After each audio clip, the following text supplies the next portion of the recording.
My body ultimately gave up fighting cancer 4 agonizing years ago, and I drifted into a coma on the morning of February 2nd, 2006. The reality around me became hazy and dreamy as my husband, Danny, hurried me to the hospital. I was engulfed in an odd, peaceful fog, and I could feel myself slipping deeper and deeper out of awareness. The doctor's expression was one of utter disbelief when I arrived. Danny was informed by her that his wife is not truly there, even though her heart might be beating. Her organs have already stopped working, so there's no way to save her now. From her brain stem all the way down to her belly button, her tumors have expanded to the size of lemons and are spread out throughout her lymphatic system. Her lungs and brain are both stuffed with fluid, and her skin has broken out in lesions that are gushing poison. No way she'll survive the night. Danny's expression betrayed his distress.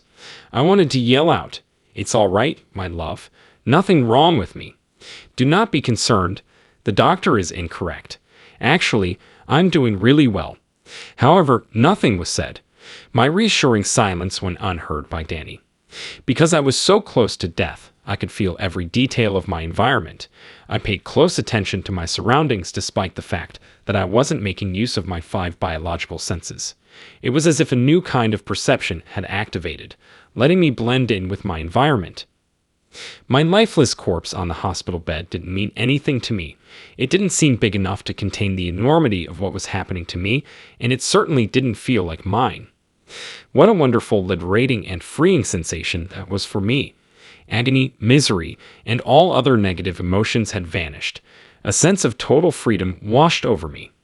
I had never felt anything like this before. I became increasingly detached from my physical environment as my awareness grew. With the passage of time and space behind me, I was able to expand my consciousness into an infinite realm.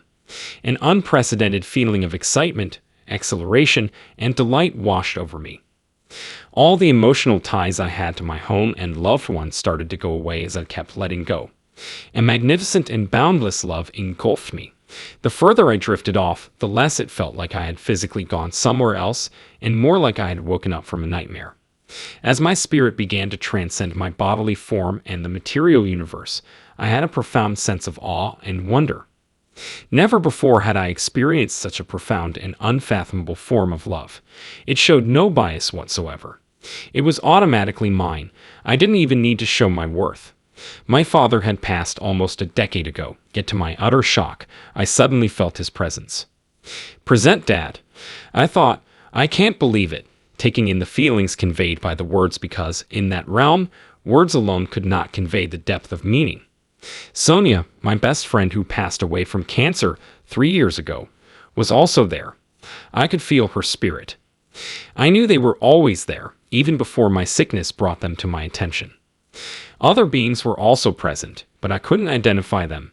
It was clear to me that they were guarding me out of profound affection. I came to understand that they had also been by my side the whole time, showering me with love even when I didn't know it. In that enlarged environment, I experienced an extraordinary surge of heightened consciousness and boundless love. A sensation of limitless love and acute awareness washed over me. There was logic to the cosmos. At last, the reason I got cancer was clear. I was engrossed in the awe-inspiring experience to focus on the reason, even though I would later investigate it further. I also felt like I understood my purpose for being here. I understood my genuine mission.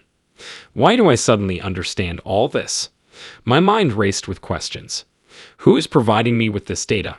Who? Jesus Christ, Krishna, Buddha, or God? After that, the thought that God isn't a person but an existence, and that I had entered that existence, overwhelmed me. My existence seemed to be intertwined with all I had known up until that point. A single strand threaded through an unending tapestry of enormous, complexly colorful images was my experience. Every other color and thread stood for a relationship I had, including every life I had an impact on. Each and every person who had ever touched my life, whether positively or negatively, was represented by a thread, including my parents, brother, husband, and every other relative. I started to realize that even though I was just a thread, I was crucial to the whole. When I saw this, I knew I had a responsibility to be myself at all times. to myself, to the people I encountered, and to life itself. Trying to be someone I'm not improved me. On the contrary, it took my authentic self away. It hindered my ability to connect with others on a real level and prevented them from seeing me in my truest form. Looking back at the grand tapestry of my life up to that moment, I could pinpoint the exact events that had led me to this place. Looking back on my life's trajectory, I couldn't help but ask, why, oh why was I always so hard on myself? Why did I continue to be so hard on myself? When did I start letting myself down so badly? Why haven't I ever been brave enough to reveal the world the exquisite depths of my soul? For some reason, I could never stop stifling my own intelligence and originality in order to fit in with society. When I said yes when I really meant no, I was betraying myself. I don't understand why I have to prove myself to other people all the time. Why did I do this to myself? I don't understand why I failed to see this while I was physically present. Why did I never realize that we should be kinder to ourselves? A wave of love and acceptance that knew no bounds continued to surround me. Taking a step back allowed me to see myself as a lovely, unique, and precious creation of the cosmos. I realized that I was deserving of this heavenly love, not condemnation, simply because I was born. There was no need for me to accomplish anything special. I was worthy of adoration just for being alive. This came as a bit of a shock to me since I had always believed that I should strive to be more likable. It was great to know that I didn't have to prove my worthiness or merit to receive treatment. I had this ingrained belief. On a related note, I realized that the disease wasn't a retribution for my transgressions or bad karma, contrary to what I had thought. It seemed as if there were endless possibilities in every second, and that exact second was the sum total of my whole life's worth of decisions, choices, and thoughts. My illness was a manifestation of my many anxieties and my enormous strength. The events that followed are extremely difficult to put into words. At first, it seemed like anything I focused on materialized right in front of me. Nothing mattered, not even the passage of time, as if it didn't exist. At this stage, my doctors had already drafted a report detailing their findings from testing my organs' functionality. But in that world, it appeared like the results of the tests and the report were contingent upon the choice I still had to make, whether to keep on till I died or not. The results would show organ failure if I chose death. My organs would be seen to be functioning again if I decided to return to a physical life. I made up my mind then and there that I didn't want to go back to Earth.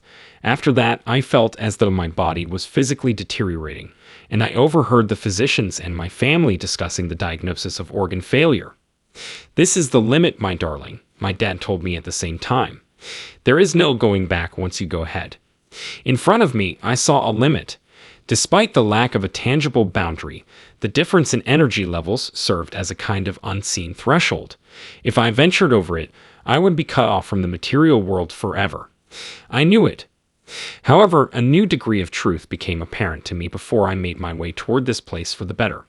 I found out that my body would heal quickly if I wanted to return to life, since I had learned my true identity and knew its magnificence. Time measured in days rather than months or weeks. I was aware that the physicians would not be able to detect any signs of malignancy if I choose to go back to my body. I returned because I knew deep down that this was my and our ultimate mission in life, to discover that we are all interconnected and